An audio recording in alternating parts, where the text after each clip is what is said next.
Remembering a murder victim. Now at 10, those who knew this young woman, 24-year-old Malia Bess, are honoring the life she lived.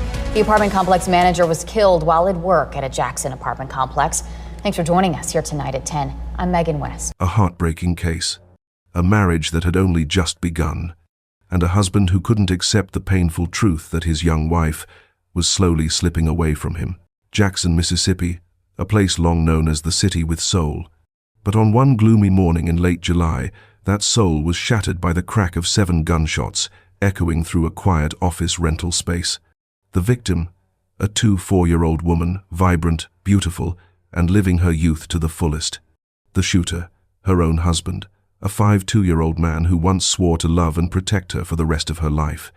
They were once the talk of social media, a couple whose massive age gap sparked endless debate. But less than 6 months after saying "I do," what was once hailed as a love without boundaries had turned into a cold-blooded, irreversible tragedy. No one could have imagined that the very thing that would end Malia's life was the love she had once risked everything to chase. Why would a man she once trusted turn so brutally against her?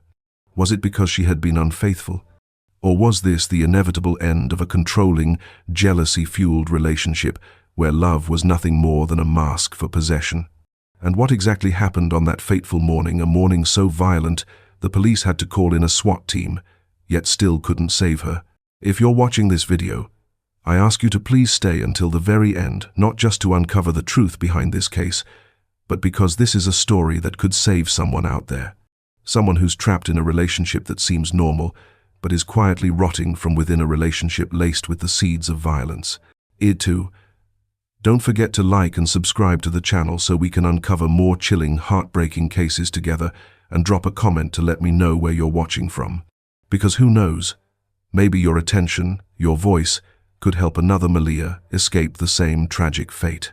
Malia Bess was born in 1999 and raised in Chicago, a city of bright lights, but also harsh realities for many black children. She wasn't born into wealth, nor was she a child of privilege. But Malia had something rare, an unwavering optimism and a fierce will to live. She dreamed of a life that was fuller, kinder, even if she had never truly known what that felt like. After graduating high school, Malia moved to Jackson, Mississippi to attend Jackson State University, a school known for producing many outstanding black students. True to her ambitions, Malia graduated on time, earning her degree and stepping confidently into adulthood. She soon found her footing in the real estate world, landing a job as a leasing agent at Westwood Apartments, a promising young woman with a bright future ahead. She often shared glimpses of her daily life on social media, mornings opening the office, calendars filled with scribbled notes, afternoons spent showing clients around apartments. On TikTok, she appeared in simple business suits, her braids neatly tied back, a soft smile on her lips, and a steady voice, the image of a young woman working hard to build a professional, independent life for herself. Not flyers, but like brochures and everything set up on my desk. I'm checking out to see if any notes was left from security or any residents that may have had any issues last night or wanted to leave, something in the rent box, reading my devotion. And then here I am in my planner, writing down everything that I usually need to do for today, and then I check my emails as well as prospects, make sure we have any applications or anybody has any questions, work orders. Have to make sure you check that daily to make sure you're keeping up with the property.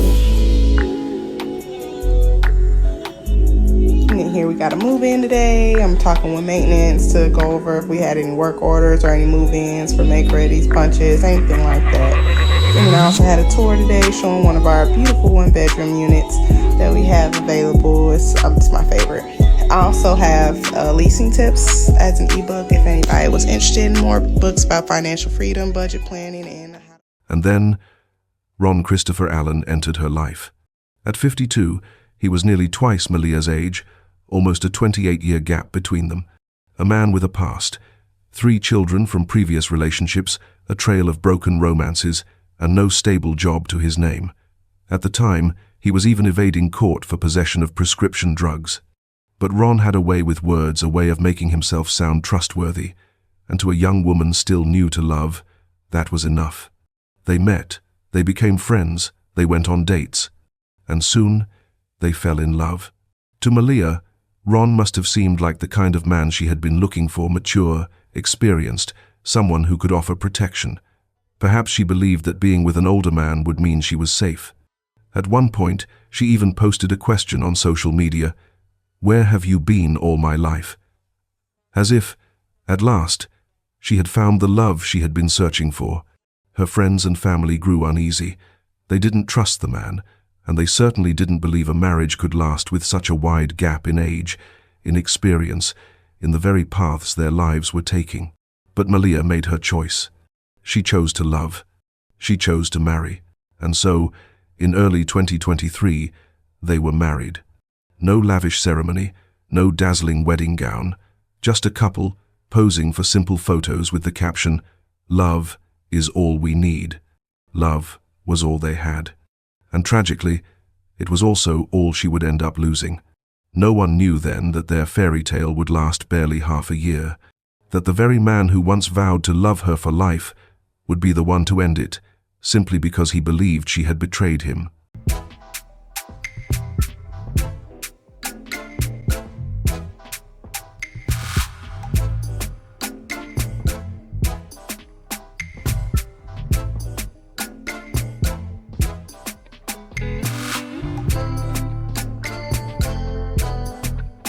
For the first 3 months after the wedding, everything seemed fine.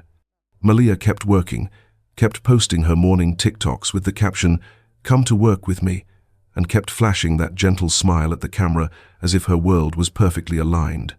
But beneath that calm surface, things were already starting to shift, slipping off balance, little by little. Ron had no steady job. While Malia dressed in suits each day, meeting clients, managing contracts, and building her career, Ron lingered at home. Every so often, he would show up at her workplace under the pretense of just visiting.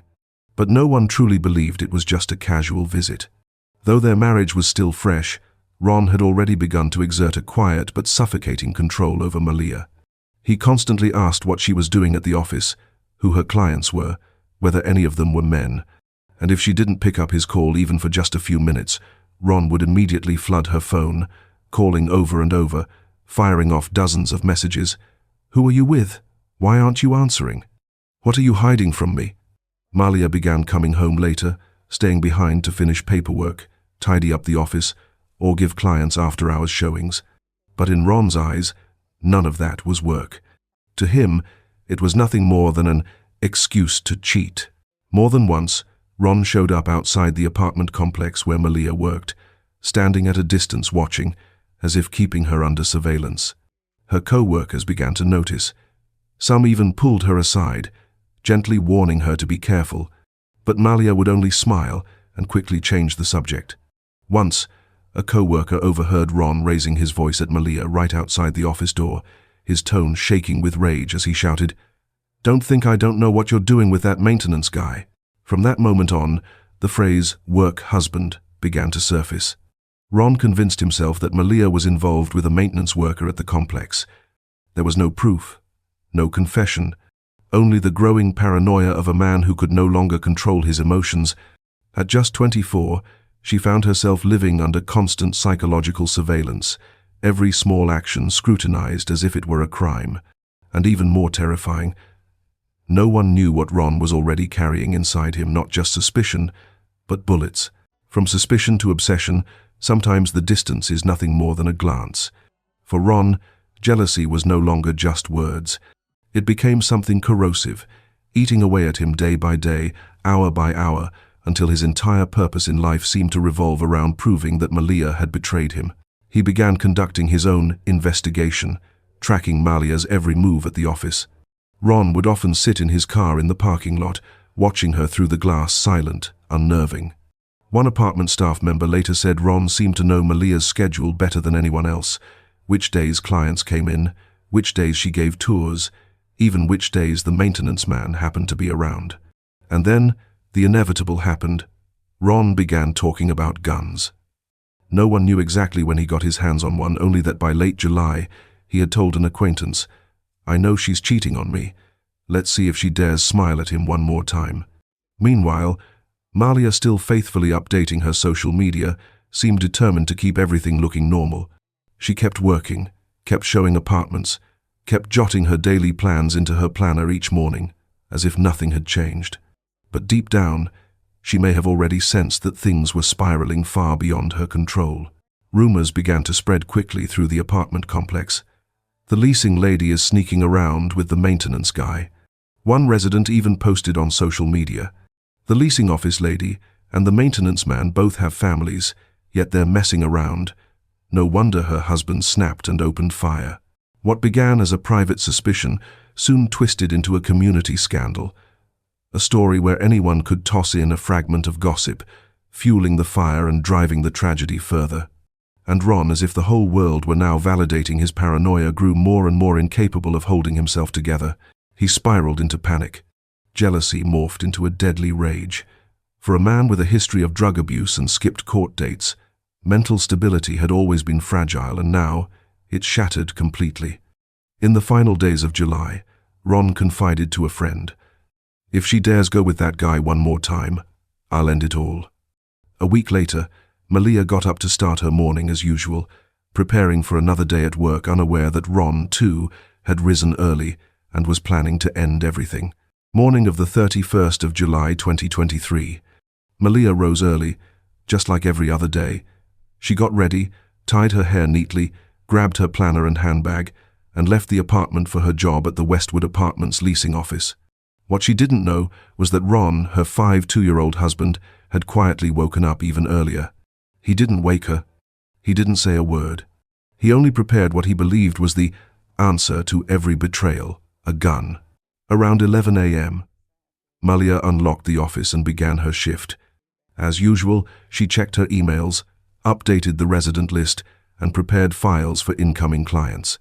Some residents later said they saw her speaking with the maintenance worker, the very man Ron had long branded as his rival. That forcer, that is rival Ted Light. A few minutes later, Ron appeared. No one knows exactly how he got inside. Maybe he slipped in through the back door. Maybe he followed behind a resident. All that's certain is this: when Malia looked up from her desk, Ron was already there. And then, the gunshots rang out. 1, 2, 3, then 4, 5, 6, 7. Malia Bess was struck by 7 bullets in the very office where she worked. She collapsed onto the tiled floor, the same floor she once swept clean each morning, where she welcomed clients, where she mapped out her daily plans. Blood spread across the carpet by the entrance. Screams filled the air. Residents panicked. Someone dialed 911. By the time police arrived, Ron had barricaded himself inside the office, armed with his gun, and the door locked tight. Officers sealed off the entire apartment complex. Neighbors were evacuated. No one knew if he was holding hostages, or if he was ready to open fire again. The SWAT team and hostage negotiators were rushed to the scene. From outside, they kept calling Ron's phone. He answered several times only to hang up without a word. No demands, no bargaining. Only silence. The silence of a man who had already destroyed both of their lives. For 3 tense hours, police held back, afraid that any sudden move might trigger more gunfire.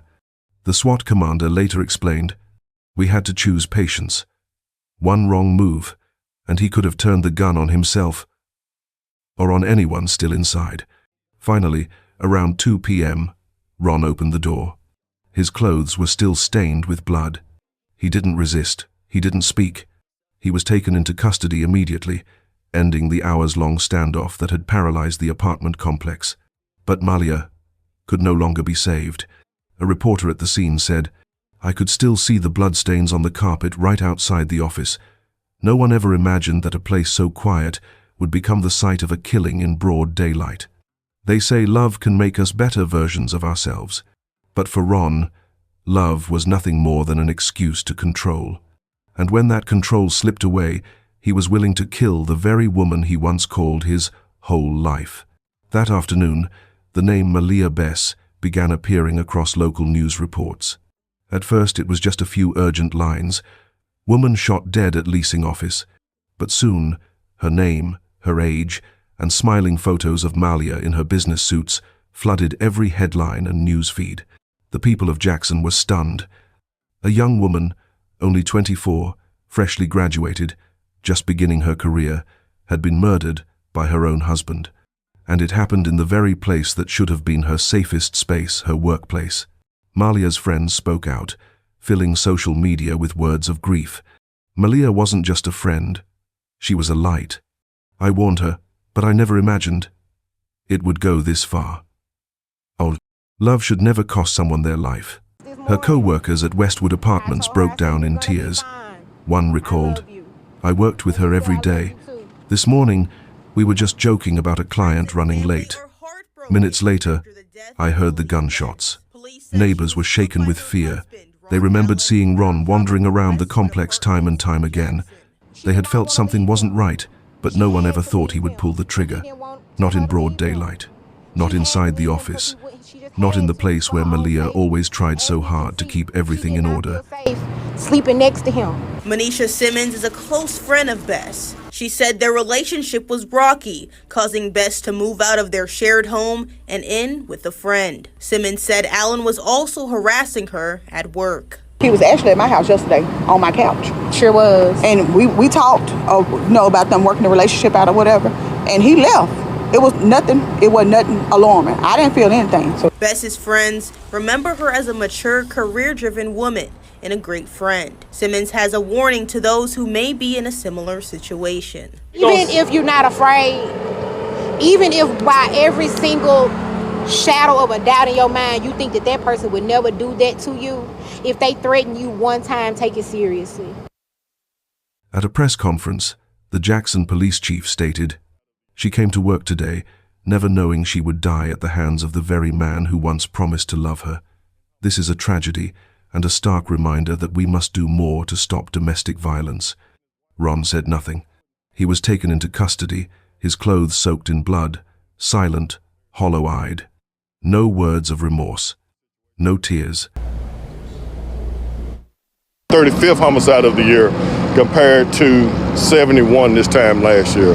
We've shown a drastic reduction in homicides, but again, this is domestic related. This is a husband taking his wife's life, then putting all of these other people's lives in danger, including law enforcement. Very sad day, but I'm glad that we were able to mitigate this situation without any further loss of life. Malia's family was shattered. They hadn't just lost a daughter. They lost the faith that she would live well, live happy, just as she had always fought to do. And across the country, viewers could only sit in silence, staring at the final headline flashing across their screens. Victim shot 7 times by husband after 6 months of marriage. Immediately after his arrest, 52-year-old Ron Christopher Allen was formally charged by Jackson police with first-degree murder. He was ordered held without bail, now facing the maximum penalty under Mississippi state law. The murder weapon was recovered at the scene, along with the blood-soaked clothes Ron was still wearing when he surrendered after the 3-hour standoff. Police also gathered testimony from multiple witnesses, including apartment residents, Malia's co-workers, and even the maintenance worker Ron had labeled as his so-called rival. The initial investigation found no credible evidence that Malia had ever been unfaithful. No secret messages, no intimate photos, no confession of any kind. It was nothing more than the warped delusion of a man who lived consumed by suspicion and control. Court records revealed a chilling truth. Ron had skipped court appearances multiple times before the murder. He had a history of drug abuse, violent behavior, and even prior accusations of threatening an ex-girlfriend. But those warning signs were overlooked, leaving him with no serious criminal record officially on file. The preliminary trial unfolded quietly, yet under heavy tension. Prosecutors described it as a deliberate, premeditated killing, driven by jealousy and control. The defense, meanwhile, argued that Ron had acted under temporary provocation due to alleged marital infidelity. But the victim's family refused to accept that defense. They stood before the court, their voices breaking as they said, "She didn't betray anyone. She only wanted to live free, to work, to smile." The verdict wasn't delivered immediately. The investigation continued as more evidence was brought forward. Yet with 7 shots fired, the hours-long standoff, and the testimony of countless witnesses, Ron's chances of escape were virtually non-existent. Malia Bess did not die because of betrayal. She died because she placed her trust in a twisted love, believing it could heal the wounds of a man already rotting from within.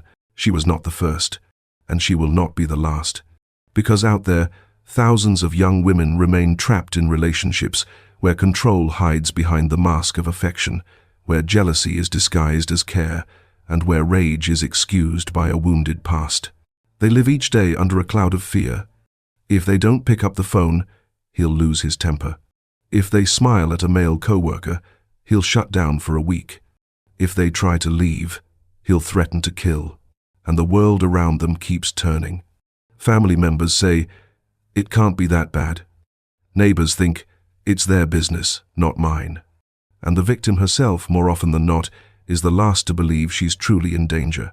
Ron didn't kill Malia in a single moment of rage.